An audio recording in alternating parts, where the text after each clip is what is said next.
Tata cara penyelenggaraan jenazah. Kematian adalah kepastian. Setiap yang hidup dipastikan akan mati. Islam menghormati manusia sejak masih hidup hingga kematiannya. Penghormatan itu diaplikasikan menjadi kewajiban bagi kaum muslim untuk melakukan perawatan jenazah yang meliputi pertama memandikan, yang kedua mengkafani, yang ketiga mensolati, dan yang keempat menguburkan. Meskipun sudah menjadi keharusan syar'i, tak semua orang mampu melakukan perawatan jenazah dengan baik dan sesuai dengan tuntunan Rasulullah Shallallahu Alaihi Wasallam. Allah Subhanahu Wa Taala berfirman, "A'udzu billahi minasy syaithanir rajim. Bismillahirrahmanirrahim. Kullu nafsin za'iqatul maut. Tsumma ilayna turja'un." Tiap-tiap yang berjiwa akan merasakan mati, kemudian hanyalah kepada kami kamu dikembalikan. Quran Surat Al-Ankabut ayat 57. Ayat tersebut mempertegas bahwa kita yang hidup di dunia ini pasti akan merasakan mati. Namun, kenyataannya banyak manusia yang terbuai dengan kehidupan dunia, sehingga hampir melupakan tujuan hidup yang sebenarnya. Hal ini juga membuat manusia tidak banyak yang mengingat tentang kematian. Yang jadi permasalahan sekarang adalah tidak ada manusia satupun yang apabila mati kemudian berangkat sendiri menuju liang kuburnya. Tentu saja hal ini adalah menjadi kewajiban bagi orang yang masih hidup, terutama keluarga yang ditinggalkannya untuk mengurusnya sampai menguburkannya. Merawat jenazah adalah hukumnya wajib kifayah. Namun, setiap orang tentunya wajib mengetahui tata cara bagaimana merawat jenazah yang sesuai dengan tuntunan agama Islam. Karena kewajiban merawat jenazah yang pertama adalah keluarga terdekat, jika yang meninggal adalah orang tua atau anak kita.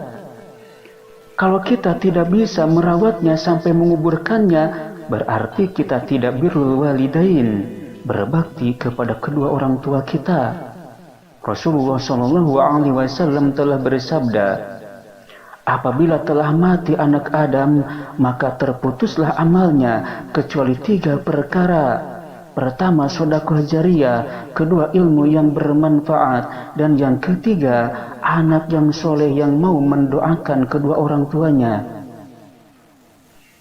Disinilah kita harus menunjukkan bakti kita yang terakhir apabila orang tua kita meninggal, yaitu dengan merawat sampai menguburkan serta mendoakannya. Permasalahan yang lain dan mungkin bisa saja terjadi adalah karena bila ajal sudah tiba, pastilah tidak ditunda kapanpun dan dimanapun. Bagaimana kalau kita di tengah hutan belantara, jauh dari pemukiman, dan kita punya teman beberapa orang saja, sementara kita tidak tahu mayat ini harus diapakan? Pastilah kita akan berdosa. Fenomena lain yang banyak terjadi sekarang, terutama di kota-kota besar, pengurusan jenazah kebanyakan tidak dilakukan oleh keluarga dekat. Bahkan keluarga tinggal terima bersih karena sudah membayar orang untuk merawatnya, bahkan sampai mendoakannya juga minta orang lain yang mendoakan. Inilah yang perlu kita pikirkan, bagaimana kita tanamkan pada diri kita masing-masing dan juga anak-anak kita untuk jadi anak yang soleh dan soleha. Tentunya kalau kita mati nanti, anak kita dan keluarga dekat kitalah yang merawatnya. Jadi, yang jelas pengurusan jenazah adalah menjadi kewajiban keluarga terdekat si mayit. Kalau keluarga yang terdekat tidak ada, barulah orang muslim yang lainnya berkewajiban untuk merawatnya. Kewajiban kaum muslimin terhadap jenazah muslim ada 4. Yang pertama memandikan, yang kedua mengkafani, yang ketiga mensolatkan, dan yang keempat menguburkan. Adapun hukumnya adalah fardu kifayah. Sedangkan jenazah orang kafir dzimmi, yaitu kafir yang tidak memusuhi Islam, boleh dimandikan, namun haram disolati dan wajib dikafani dan dikubur. Lalu jenazah kafir harbi, yaitu jenazah yang memusuhi Islam dan orang murtad, mereka berdua boleh dimandikan, haram disolati, boleh dikafani dan dikubur, bahkan tidak apa diberikan kepada binatang karena tidak mulianya mereka. Na'udzubillah, summa na'udzubillah. Lalu jenazah orang yang mati syahid dan bayi yang belum saatnya lahir atau keguguran dan tidak bersuara, maka jenazah ini tidak dimandikan dan tidak disolatkan, namun cukup dikafani dan dikuburkan.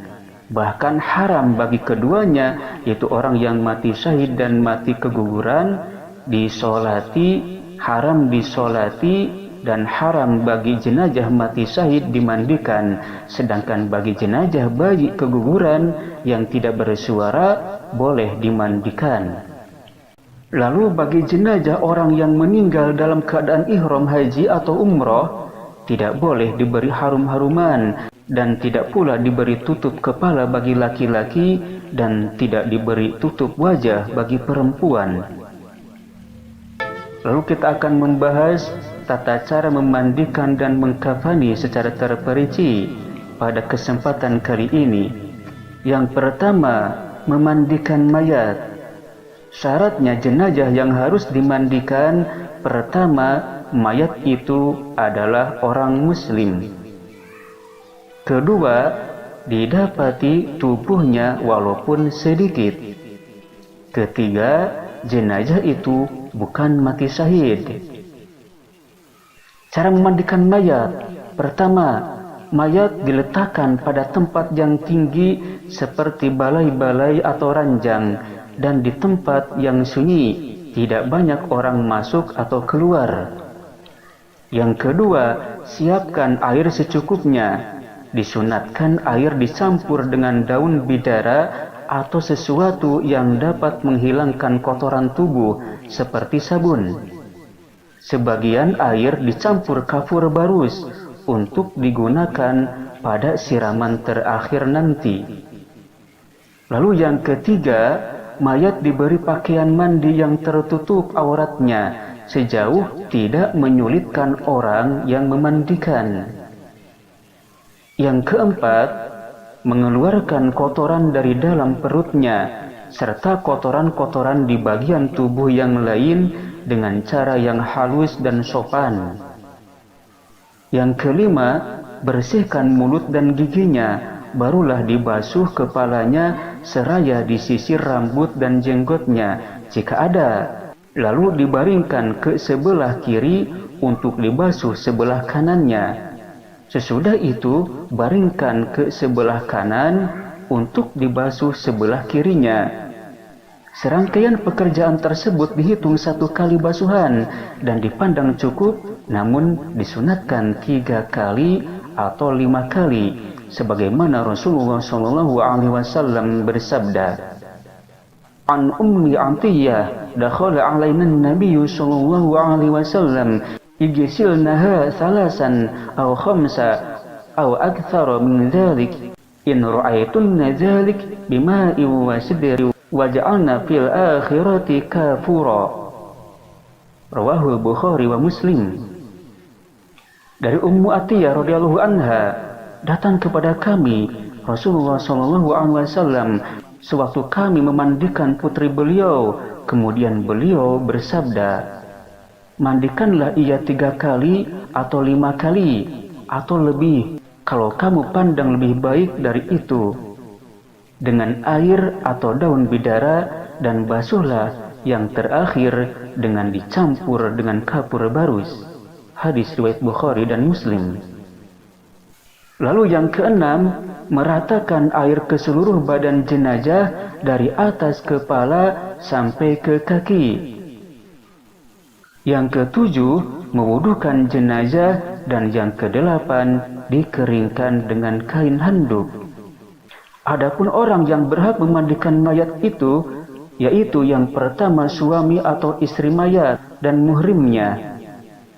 Yang kedua, bila muhrimnya tidak ada, maka bisa diserahkan kepada orang yang mengerti dan dipercaya. Dan yang ketiga, jenis kelaminnya sejenis. Dan jika tidak ada muhrim atau yang sejenis dengan si mayat, maka boleh ditayamumkan. Itulah tata cara memandikan mayat atau jenazah secara terperinci. Lalu yang kedua yang akan kita bahas adalah mengkafani mayat. Hukum mengkafani mayat adalah fardu kifayah atas orang hidup. Syarat mengkafani mayat, pertama, sekurang-kurangnya satu lapis yang menutup seluruh tubuhnya. Yang kedua, mengkafaninya sesudah dimandikan. Yang ketiga, diutamakan berwarna putih. Bagi laki-laki, disunatkan 3 lapis yang menutup seluruh tubuhnya, sedangkan bagi perempuan disunatkan 5 lapis, yaitu kain basahan atau kain bawah, selembar kerudung tutup kepala, selembar baju kurung, dan 2 lapis yang menutup seluruh tubuh. Cara mengkafani mayat. Jika mayatnya laki-laki, hamparkan 5 tali dengan jarak tali pertama dan terakhir sepanjang tinggi mayat.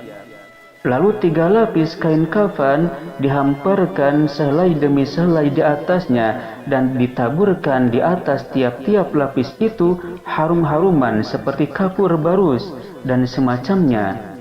Lalu mayat diletakkan di atasnya sesudah diberi kapur barus dan kapas khusus untuk mayat. Kemudian kedua tangannya disedekapkan seperti sholat. Setiap lubang dan kulit yang bersentuhan dikasih penutup kapas. Kemudian kain dibungkuskan lapis demi lapis.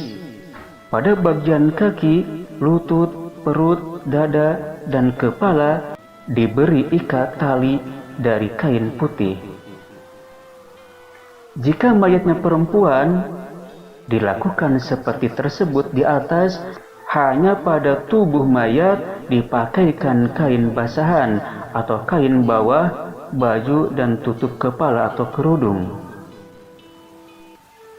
Yang wajib menanggung kafan yaitu diambil dari harta si mayat.